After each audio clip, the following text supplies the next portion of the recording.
It's no surprise that Lil Bibby and Juice's label has just completely decimated this man's whole legacy, decimated this man's whole career. Like, if you look at anything put out after Juice WRLD passed away, you can just see the quality decline. And it seems like with more and more of these projects that we're getting, the worse the quality is continuing to drop. I know there's a couple people that already touched on this, like The Third Ernest and Anthony Fantano, but The Party Never Ends just seems like a very lackluster, no particular direction kind of project. Like, I've been waiting for this album since I was in high school. And what we got with The Party Never Ends, I would have much rather them just keep it. Like, don't get me wrong, there were a couple good songs on there, like Lace It, Cuffed, Empty Your Pockets, Love Letter, and I think that's about it. There aren't very many songs on this project that I'm avidly going back to, which is kind of disappointing, especially because I've been waiting for this project since I was in high school. And very quickly, what is up with Juice's label or whoever's putting out these projects? What is up with them dropping the project and changing the track list 2-3 days later after it comes out? Like, for The Party Never Ends, you can argue, there was a Fortnite event and they didn't have the song on there because Epic had the rights to it.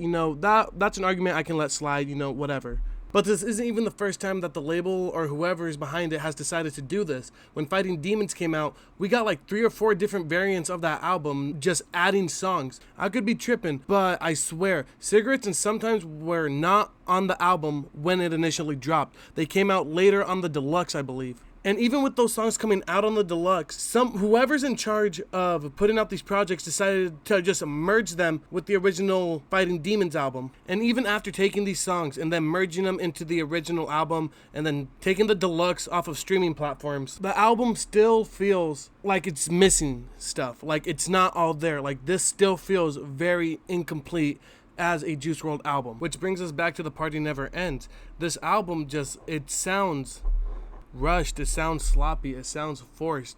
It sounds like they took a bunch of clips from him freestyling and a bunch of random beats that they found and they threw it together and called it good. Like, that's what this project feels like. And to be honest, it feels like a giant slap in the face to everyone who's a Juice WRLD fan, because we all know that for years they've just been milking this man's career. The Party Never Ends was just such a letdown. Artistically, creatively, musically, in every way, it was just a letdown. From the beat selection to the instrumentals on this project, it just feels like they missed the mark. Even the cover art for the pre-party and the cover art for The Party Never Ends, both of them just seem so disconnected. Like, look at these covers real quick. You can't tell me either of these covers are better than the Legends Never Die cover. Even the covers to the random singles they were dropping throughout the last couple years, more thought, more time, and overall it just seems like they had a lot more effort put into them. Now, I'm not someone who got into Juice WRLD's unreleased stuff too much.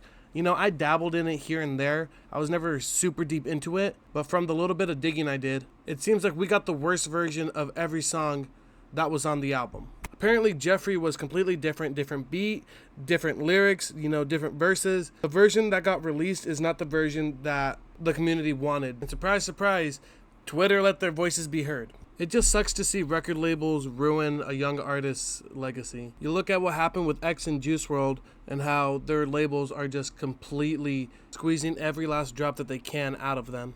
And then you look at Lil Peep and his label and you see how he's been able to be preserved. I don't know. I just wish that record labels didn't do this to artists who have unfortunately passed away. I think they all deserve the same amount of respect and they all deserve the same treatment.